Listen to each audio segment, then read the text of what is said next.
Hai, perkenalkan nama saya Indah Juta Bortumangkor, IPM 210090037. Mata kuliah Pengantar Manajemen. Dosen pengampu Dr. Antonius Yanto Gebang, SEMM. Saya berasal dari Universitas Pembinaan Masyarakat Indonesia. Baik, di sini akan saya membawakan sebuah buku yang berjudul Manusia Ide, karya Muhtar Riyadi. Baik, judul pertama, Masa Kecil Penuh Duka dan Derita. Episode 20 tahun pertama pada tahun 1929 sampai 1950. Kelak, pakai bahan bakar apa lagi kita menak nasi? Pada tahun 1935, kami kembali ke Malang. Selama 6 tahun di kampung, kami mengadakan kekejaman perang antar panglima atau yang disebut dengan warlord di daerah pendalaman. Hidup serba galau dan ketakutan.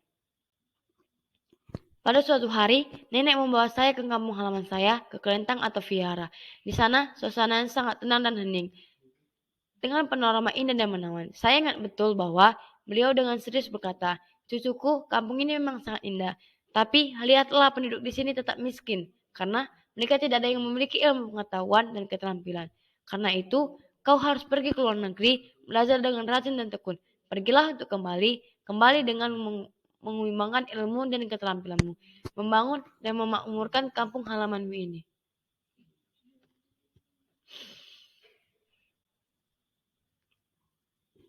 Umur 9 tahun sudah ditinggal ibu. Ketika saya berumur 9 tahun, ibu sedang mengandung adik perempuan saya. Karena di desa tidak ada rumah sakit, pada waktu ibu melahirkan hanya dibantu oleh seorang dukun atau bidan. Dari luar kamar kami mendengar jeritan ibu kesakitan. Adik lahir dengan selamat, tapi ibu meninggalkan kami selama-lamanya. Saat itu, saya dan adik menjadi seorang piatu.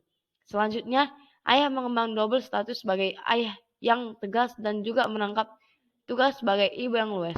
Beliau sering menambal baju kami yang sobek, memandikan saya dan adik. Jika di malam hari sebelum tidur, beliau selalu mengingatkan kami untuk bersih diri dan buang air.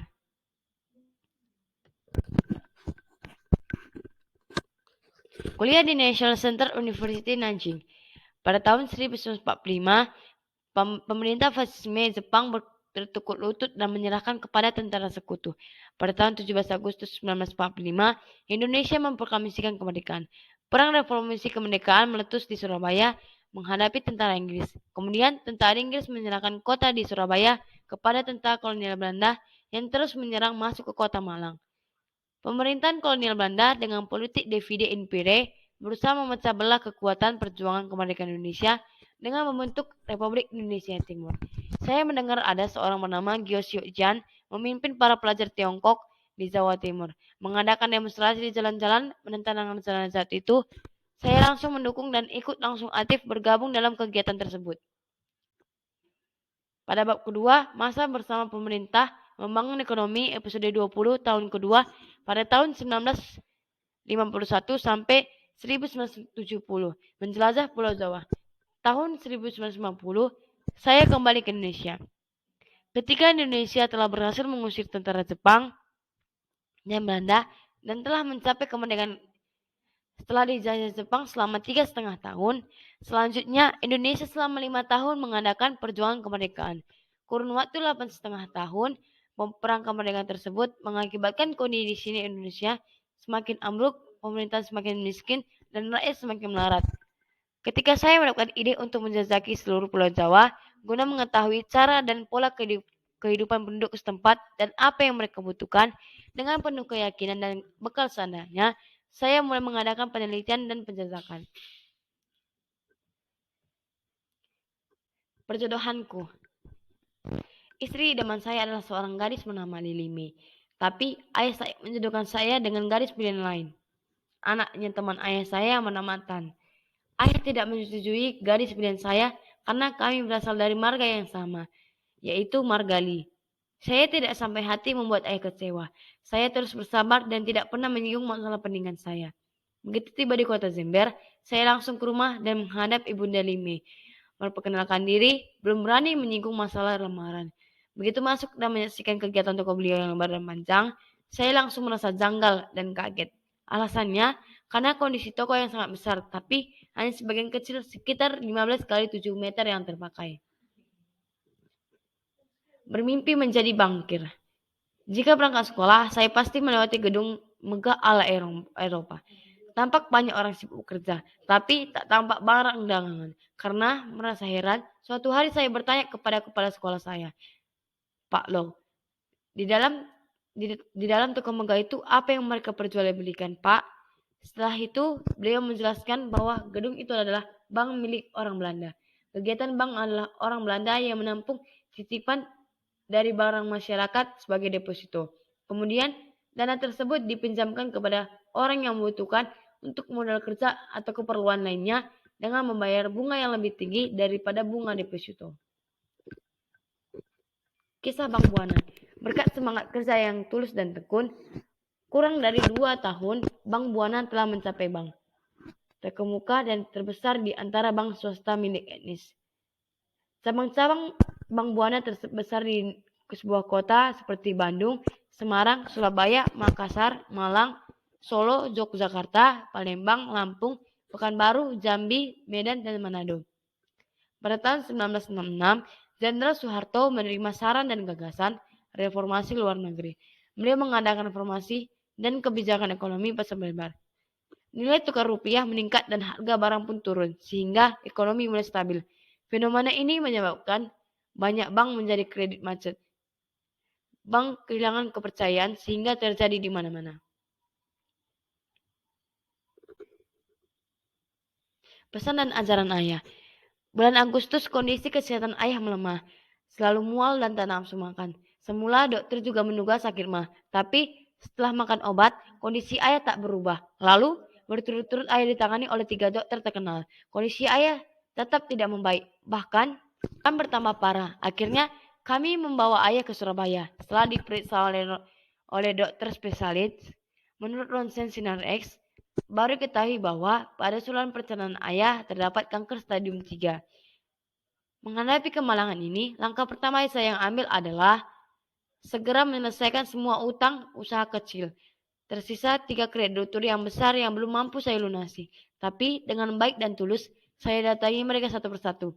Saya jelaskan bahwa tentang kesulitan yang saya hadapi dan bersedia menyerahkan rumah tempat tinggal saya serta seluruh stok yang saya miliki sebagai kompensasi pelunas hutang.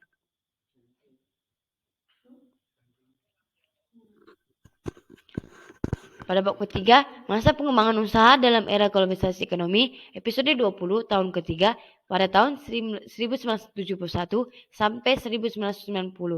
Latar belakang globalisasi ekonomi. Ada kata bijak di Tiongkok mengatakan, anak bicara tentang hari esok, kaum muda bicara soal hari ini, orang tua bicara mengenai peristiwa kemarin.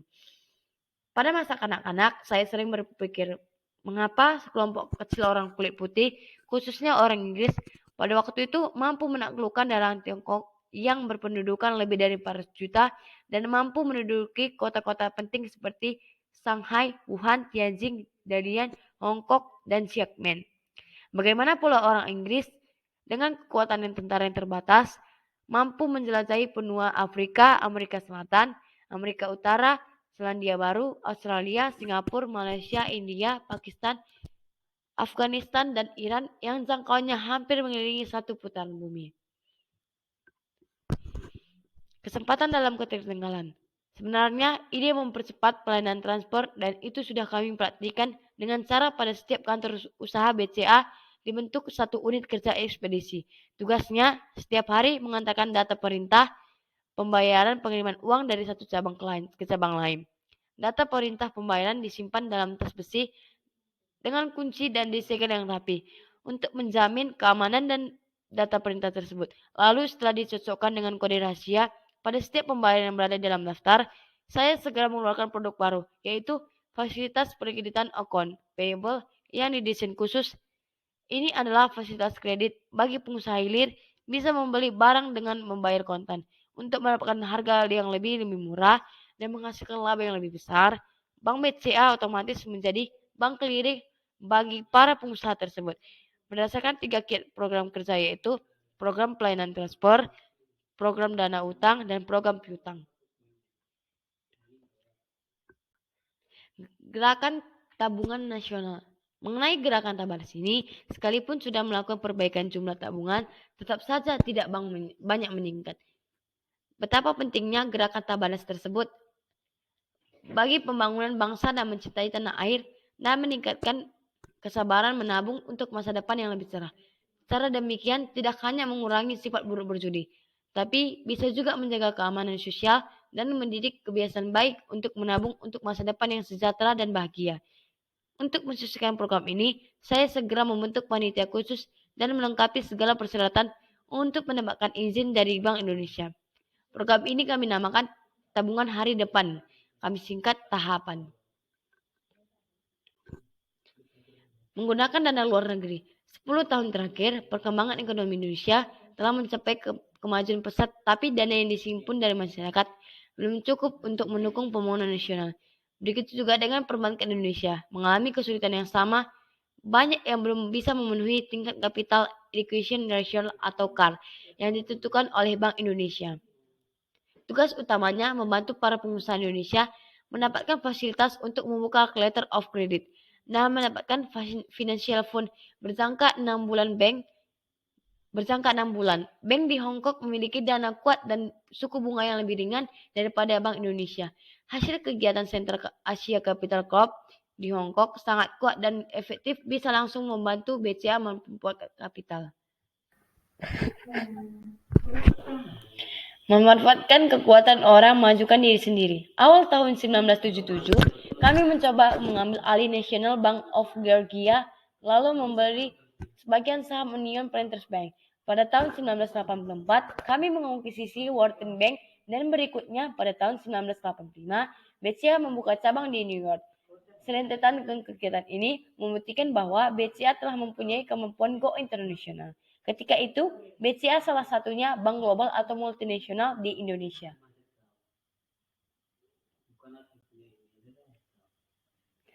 Kisah lahirnya Lipo Group. Ada teori mengatakan, dalam masyarakat kapitalis yang berbudaya dan maju, tenaga pendorong kegiatan ekonomi tak dapat dipisahkan dengan sebuah unsur modal.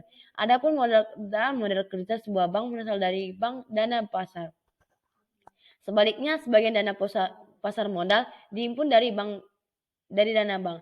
Pada tahun 1958, saya mendapat ilham memakai LIPO sebagai nama perusahaan keluarga kami. Li sinonim dengan kata kekuatan atau modal, kata Po berarti sumber, maka LIPO berarti sumber kekuatan modal dan moral. Model dan cara kerja Stephen Inch. Saya jelaskan bahwa Amerika adalah pusat ekonomi dan pusat keuangan dunia yang sangat berpengaruh menentukan perkembangan ekonomi dunia. Jika kita ingin kerja besar, harus berani terjun di gelangan pusat ekonomi di dunia. Saya juga memperkenalkan filsafat Lauji yang mengatakan ada itu adalah tiada. Selain itu, beliau mengakui analisis saya tentang cara dan gaya orang Yahudi, Jepang, dan Tionghoa berbisnis di Amerika. Akhirnya kami sepakat membangun bank perdagangan sebagai bank investasi untuk mendukung kegiatan kami di Amerika.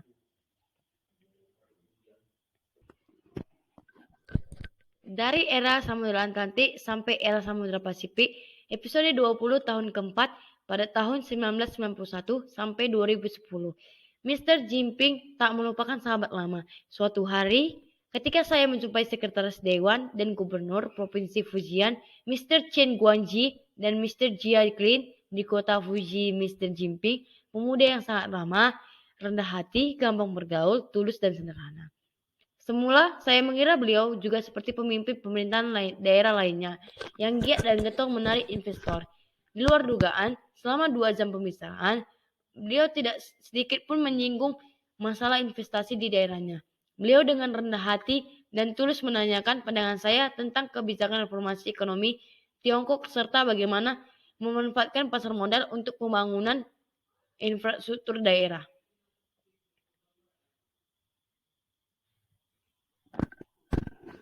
Usaha pengembangan sumber lahan. Ketika Indonesia sedang dilanda krisis ekonomi, saya mendapatkan peluang usaha lahan. Ketika itu, sasaran utama saya bukan pengembangan industri properti, melainkan peningkatan nilai guna sumber lahan. Prestasi dan importasi mengembangkan ketika sumber lahan tersebut membuat popularitas Lipo Group di dunia bisnis properti kian meninggi. Kian banyak orang menyerahkan lahannya kepada Lipo Group, antara lain PT Tanjung Bunga di Makassar dengan lahan seluas 7 km persegi dan PT Sentul dengan seluas lahan sekitar 36 km persegi. Sumber lahan banyak menghasilkan produk. Selain itu adalah badan, maka ia dapat diolah dan ditingkatkan daya gunanya menjadi lahan pertanian, industri, perumahan, pusat perbelanjaan, lahan supermarket, supermall, bioskop, taman hiburan anak-anak, hotel, sekolah, rumah sakit, dan lainnya yang dapat dikembangkan menjadi kompleks atau kawasan terpadu. Semua itu hasil kerja keras dan cerdas seluruh tim manajemen yang profesional, didukung oleh sistem terpadu antara operasional, informasi sistem, dan komputer sistem sehingga kami mampu setiap tahun membangun 20 matahari, 20 supermarket, dan 6 rumah sakit bertaraf internasional di banyak kota-kota besar di Indonesia.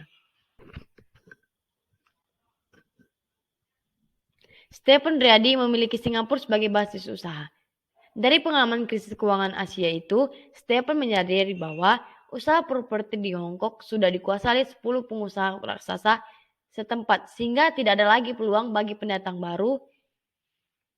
Di samping itu, ia juga memikirkan masa depan pendidikan anak-anaknya. Pada tahun 2000, Stephen memutuskan hijrah ke Singapura. Tahun 1984, setelah Stephen menyelesaikan pendidikan tingginya di University of Southern California, sempat magang di Citibank New York selama 3 bulan, lalu melanjutkan di Standard Chartered Bank di Hong Kong, sehingga memberikan peluang bagi Stephen untuk mengimplementasikan pengetahuan dan pengalaman kerjanya.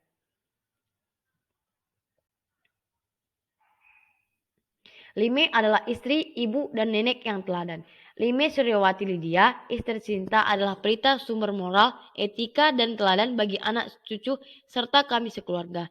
Ketika berusia 50 tahun, Lime tetap bersemangat melanjutkan pendidikannya di University of Southern California, jurusan sosiologi. Ia ingin menjadi teladan bagi anak dan cucunya. Ia selalu dengan sabar memotivasi mantu kami, Tahir dan Jeffrey, serta anak kami Andrew dan Stephen agar tetap tekun belajar, minimal mencapai gelar master. Lime memberikan beberapa pedoman hidup untuk para cucu, antara lain potongan rambut harus sesuai tradisi, pakaian sederhana, pikiran selalu positif dan optimis, perilaku yang santun dan rukun, kerja tekun, dan pendidikan yang anggun.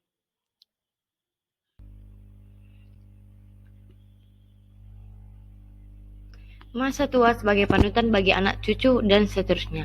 Episode 20 tahun kelima pada tahun 2011 dan seterusnya. Asian Infrastructure Investment Bank atau AIIB dan Koridor Perdamaian Maritim Indonesia. Dalam bab episode 20 tahun keempat pada tahun 1991 sampai 2010, saya menguraikan tentang peralihan dari zaman Samudra Atlantik menuju Samudra Pasifik serta Cina faktor. Dapat saya simpulkan bahwa dengan komitmen dan tekad 1.300 juta rakyat Tiongkok untuk mensukseskan program reformasi ekonomi nasional, maka 10 tahun mendatang saya yakin ekonomi Tiongkok akan bangkit menjadi kekuatan ekonomi Samudra Pasifik yang berdampak positif dan menentukan. Karena itu, abad ke-21 ini merupakan abad faktor Tiongkok yang menentukan ekonomi dunia. Terbentuknya kelas ekonomi. Setelah tahun 2010, jumlah penjualan kendaraan beroda 4 mencapai 1 juta mobil. Sekalipun jalan tol dibangun terus, pembangunan itu tidak tetap sebanding dengan penambahan jumlah kendaraan, sehingga sebagian jalan tetap macet. Perkembangan perkebunan perhutanan dan pertambangan maju pesat, begitu pula transportasi baik di udara, laut, dan di darat. Pada tahun 2010, harga tanah di daerah pusat keuangan kota Jakarta dibandingkan pada tahun 1998 meningkat hampir 10 kali lipat. Kami membangun gedung terpadu di 3 bidang lahan kawasan pusat keuangan kota Jakarta tersebut, masing-masing seluas 100 meter persegi. Ini membuktikan bahwa daya beli masyarakat Indonesia telah meningkat tinggi. Pusat perbelanjaan Lipo Matahari dan Hypermart setiap tahun membuka masing-masing 25 cabang ibu kota besar di Indonesia untuk memenuhi kebutuhan masyarakat.